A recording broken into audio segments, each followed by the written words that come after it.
Niteka n'umunezero ntangere vyo gusubira kubana namwe mwe banywanyi bakunzi ba mubandanya mudukurikirana muherereye irya nino mu makungu ya kure, mwese mudukurikirana muherereye ku mugabane w'abanyamerika bari irya nino ku mugabane w'abanyaburaya, mudukurikirana muherereye ku mugabane w'abanyaziya abari muri Afrika mu bihugu nka Kenya, Uganda, Afrika du Sud, Mozambique, Zambia, Malawi, muri ngaha mu bihugu vy'ibibanye, ubuseruko muri Tanzania, uburaruko mu Rwanda, uburengero muri Kongo, muri ngaha mu gihugu cacu Burundi, intara ya Burunga, intara ya Butanyerera, intara ya Bujumbura, muri mu ntara ya Buhumuza, intara ya Gitega hagati mu gihugu ku mugwa mukuru wa politike, mwese ndabahaye kaze.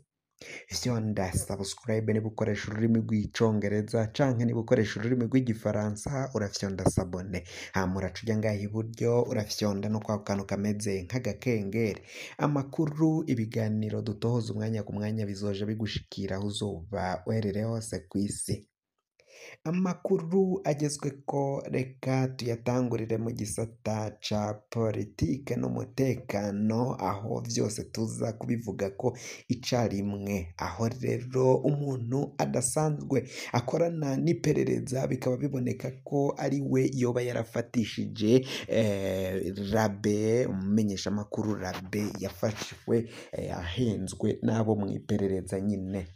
Umusirikare, umuroberi, umunyapolitike, umuvugabutumwa, umudandaza, kimyozi, umusuma, Alegisi Hajayandi. Uyu mugabo ariko aravugwa ko vyinshi cane ngaha mu gihugu cacu Burundi, inyuma yaho bitahuritse ko yoba ariko arakorana n'iperereza. Mu minsi ishize, mu minsi iheze twaragiye tubabwira ukungene iperereza ry'igihugu c'u Burundi ryubakiye ku kinyoma gikomeye cane, benshi bariko baragwa mu mitego y'iperereza. Icigwa iperereza ry'u Burundi abarundi badakwiye kubandanya birengagiza n'icihe. Mu ndwi canke mu misi nyine yaheze twaragiye tubabwira amakuru adasanzwe ku bijanye n'amayeri imitego vy'iperereza ry'u Burundi. Twarerekanye ingene ubutegetsi bwa CNDD FDD bwubakiye ku iperereza kuva bukijako. Haratanzwe impanuro ko umugwi wose uzi ko ushaka guhangana n'ubwo butegetsi, ikintu ca mbere woherako ari ugutunganya igisata c'iperereza muri wo nyene. Hari benshi baciye bashira amaso ku bantu bazwi cane, mu gihe ico cigwa cashimikira kugurura amaso hafi yacu, bamwe bose ku rugero rwabo mu vyo barimwo. Ibiherutse gushikira mw'ifatwa rya Dieudonné Niyukuri batazira Rabe na bagenzi biwe biza bishimangira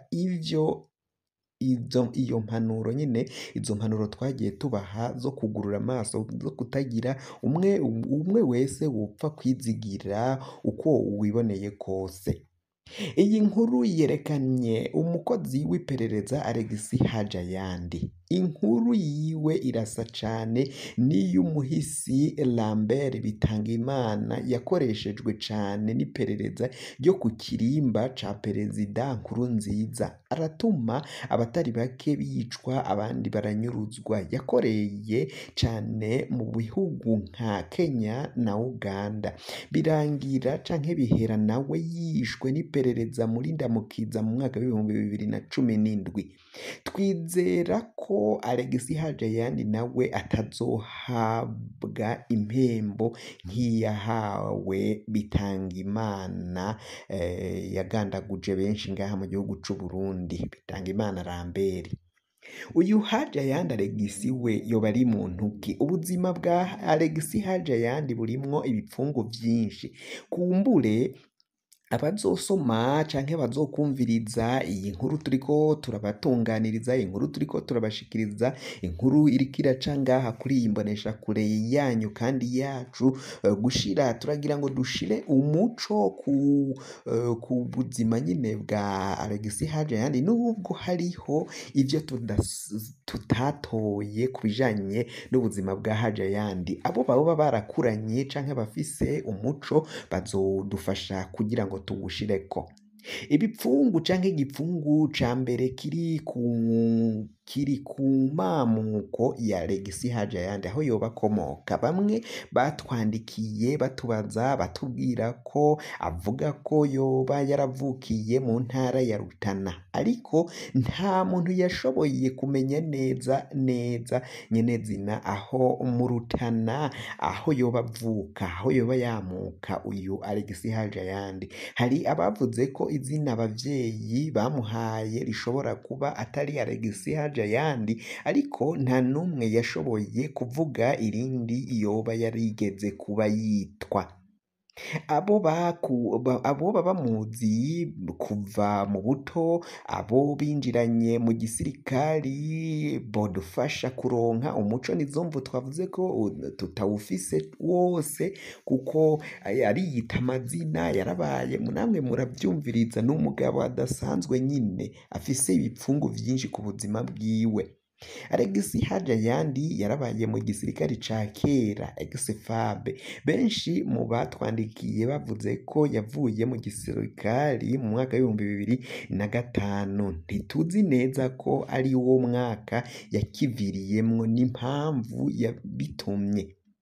Mu gisirikari yari mu rwego canke mu rugero rw'abasirikari bato, abo kera bita les hommes de troupe.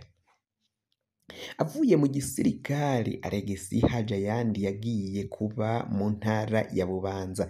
Ni nayo mpamvu benshi bazi ko yoba avuka muri komine Mpanda yo mu ntara ya Bubanza yahahora. Aho ku Mpanda niho nyene atangura kuvugwa mu bikorwa vya politike, kuko yabaye umukuru w'umugambwe MSD muri komine Mpanda. Mu nyuma Alex Hajayandi yaciye aja kwinjira ikiroberi muri RDC. Bamwe bamutubwiye mu kiroberi citwa FPM abatabazi, coba cari kirongowe n'uwo bita komanda Abudara, yoba nawe yavuye mu gisirikare c'u Burundi ari kaporale. Alex Hajayandi avugwa nk'uwari ajejwe gupanga intambara, les opérations. Hari abandi bavuga ko yari umu FPM abatabazi, ariko agahabwa amategeko n'uwundi muhari Fronabu Tabara. Biragoye gutahura, ariko ico gihe nyene niho abambere batanguriye kumubonamwo umukozi w'iperereza, kuba yari mu muhari umwe agaca ahabwa n'amabwirizwa mu wundi muhari. Vyaraboneka ko hari ibinyegezwa vyinshi kuri Alex Hajayandi. Alex Hajayandi rero mu mpimba yaje gushika mu mpimba gute? Muri 2013 Alex Hajayandi yarahagaritswe, co kimwe na bamwe mubo bari basangiye kurongora FPM abatabazi. Yafatiwe muri RDC hanyuma arungikwa mu Burundi.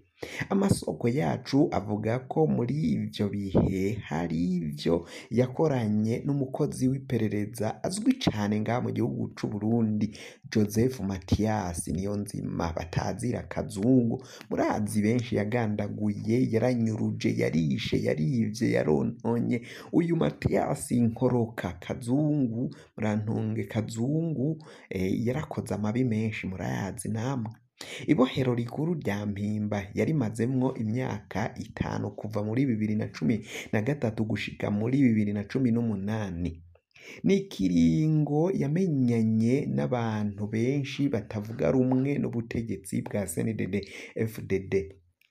n'ikiringo mu mpimba yaciyemwo imigwi myinshi cane abanyororo ba politike. Haragiye hanyuramwo benshi nyine bapfungirwamo muri ico gihe, banyuramo bapfunzwe bahagaritswe abanyapolitike. Alegisi Hajayandi yemeye kubiyegereza cane, aba umugenzi wa benshi, amenya amabanga ya benshi muri abo banyapolitike. Bose bavuga ko vyari vyoroshe rwose kwizigira Alegisi Hajayandi nk'umuntu yari yarahagaritswe avuye mu kiroberi, biboneka ko atavuga kumwe n'ubutegetsi, umuntu yari yaratwaye umugambwe wa MSD mu mpanda. Abanyapolitike batavuga kumwe n'ubutegetsi bari bamuzi, kumwizigira vyari vyoroshe. Aho mu mpimba Alegisi Hajayandi yitwa ko yakijijwe, ahinduka umuvugabutumwa. Hari amafoto menshi amwerekana afise Bibiliya, ahandi avuza piano mu ngoro y'Imana. Muri 2018 Alegisi Hajayandi yararekuwe, mu gihe abo basangiye idosiye bari bagipfunzwe. Aheza kurekurwa yoba yaragiye hehe rero? Yaratanguye ubuzi bwinshi bugiye butandukanye. Amaze kurekurwa, Alegisi Hajayandi avugwa mu buzi bwinshi butandukanye, mu bibanza bigiye bitandukanye. Yarakoze kwa Honorable Fabian Banshiryanino, yaradandaje impuzu mu isoko kwijabe, muri galeri yari hepfo ya pafe ya kera n'ahandi. Yarabaye kimyozi muri za salo de coiffure zitandukanye, nko kumutakura n'ahandi. Yarakoze mu masosiyete ajejwe gukwiragiza mu gihugu ibidandazwa vya Savonoro. Irya nyuma yakoreye ryitwa Muhirwe Business Center, aho bavuga ko yagiye abivye imiliyoni 38 z'amafaranga y'amarundi muri 2024. Muri iyo sosiyete bavuga ko n'ubu hariho umutahe urondera Alegisi Hajayandi, ariko baramubuze irengero. Ubwo nyene Alegisi Hajayandi yaciye aja gukorera mu gihugu ca Zambia, ariko yaraciye no mu bindi bihugu nka Kenya na Mozambique. Muri Zambia yashitse yugurura ico bo bita shop canke imagazine mu gihugu cacu Burundi, ariko ntiyahatevye. Abo bari kumwe i Lusaka muri Zambia bavuga ko yababwiye ko agiye kwinjira ikiroberi, aca aragurisha ya shop yiwe. Ariko imwe mu ngorane yagiriye Zambia nuko hariho abo bahoze bapfunganywe bari batanguye kumuhererekana ko ari umukozi w'iperereza ry'u Burundi. Niko kuca aja mu Rwanda kwa Dieudonné Niyukuri batazira Rabe, umukozi w'iperereza. Rero vyaje gutahurika gute? Ni ryari Alegisi Hajayandi yatanguye gukorana n'iperereza? Biragoye gutora, ariko mu mabanga n'ibihe yaciyemwo ni henshi yabonetse ukuboko kw'iperereza. Abo bakoranye muri MSD muri komine Mpanda bavuga ko igandagurwa rya Surwavuba yatwara urwaruka muri MSD yishwe ku itegeko ry'uwutwara umutumba Musenyi, uwo batazira Matabura. Amasoko yacu arakeka ko Surwavuba yatanzwe na Alegisi Hajayandi ageze mu ngabo za FPM abatabazi. Alegisi Hajayandi avugwa mu bitero yatunganije vyaba bigamije gufatisha no kwicisha urwaruka rwari muri uwo muhari, akabajana gutera atabivuganye n'abandi, akabatwara aziko batagira inkoho zikwiye, bakisanga baguye mu mitego. Aravugwa ingene yafashwe ubwa mbere agafungwa ukwezi kumwe gusa, hama akarekurwa agasubira ku rugamba. Ni gute umukuru w'abaroberi atera mu gihugu agafatwa agaca arekurwa, abo bari kumwe bakabifata ko bisanzwe? Ni mu gihe yari mu mpimba, Alexis Hajayandi ari mu barongoye igitero gikunze kuvugwa cabereye muri komine Kabarore mu Kibira. Igitero cafatishije abantu benshi mu bari barahunze. Alexis Hajayandi yakomanda igitero ari mu mpimba. Iyo yari inzira yo kumenya amakuru yose. Benshi barakeka ko ayo makuru yaca ayahabwa n'iperereza. Bamwe mu bo bahoranye mu mpimba baratubwiye ingene barondewe n'abakozi b'iperereza rikabasanga hanze mu bihugu bagiyemwo, bose bagasanga ni Alexis Hajayandi yabahaye amatelefone yabo n'ibibanza barimwo. Hari abatubwiye ingene bahatswe kwicwa muri ivyo bihugu, bagasanga ba bakozi b'iperereza bariko barakorana n'abapolisi muri ivyo bihugu bari bagiyemwo. Bamwe bahavuye basubira guhunga ivyo bihugu nyene kuko bari bahejeje gutahurwa n'iperereza ry'u Burundi kandi ririko riratanga amahera kugira bicwe. Ku bari hanze, Alexis Hajayandi yama akoresha ubuhinga busa, asaba ko bamuha indaro, hamwe akavuga ko azanywe n'ivugabutumwa ngo ashaka gushinga amashengero, ahandi akavuga ko aje gukora urudandaza. Aba yipfuza kubona neza aho abantu baba, akanamenya ivyo bagezemwo. Mu nyuma iperereza rica ritangura akazi karyo nyene. Iperereza rikunze kumuha ubuzi ahuriramwo n'abantu benshi, akamenya amakuru yabo, akudandaza mw'isoko canke kumwa umushatsi mu bice birimwo urwaruka ruzwi ko rudakunda CNDD-FDD. Imigwi Alexis Hajayandi akorerako cane ni abahoze muri MSD, abahoze bapfungiwe mu mpimba be na bamwe mu ba CNL Nyankamugayo. Umutego kuri Labe vyoba vyaragenze gute kugira atabwe mu mvuto? Igihe yari mu mpimba, Alexis Hajayandi yamenyanye na murumuna wa Dieudonné Niyukuri batazira Labe. Bose bari bapfunzwe baba n'abagenzi. Ivyo nivyo yakoresheje kugira ashikire Labe. Aramurondera baba abagenzi, amubwira ubutwari n'intambara zose yagwanye, amwumvisha ko amushigikiye mu mugambi wo guharanira impinduka mu Burundi. Alexis Hajayandi yaciye anyarutsa kugurisha ya shopu yiwe muri Zambia, anyarukira mu Rwanda, ashikira muhira kwa Labe. Kwa Labe, Alexis Hajayandi yahabaye amezi 2, anakora akazi ko kumwa umushatsi mu bice vya Nyamata aho mu Rwanda. Gutyo abandanya ca gikorwa co kumenya n'abandi batari bake, aciye mu kubamwa imisatsi. Amasoko yacu avuga ko Alexis Hajayandi yumvishije Labe ko afise abakuru b'amakampi ya gisirikari mu Burundi bakorana kandi bashaka impinduka.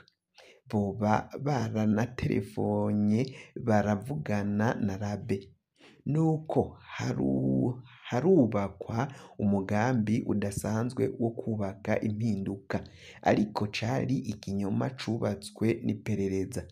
Alegisi Hajayandi yarungitswe imbere mu Burundi gutegura amazu abazova mu Rwanda bazoshikiramwo, gupanga akarere nk'uko babivuga.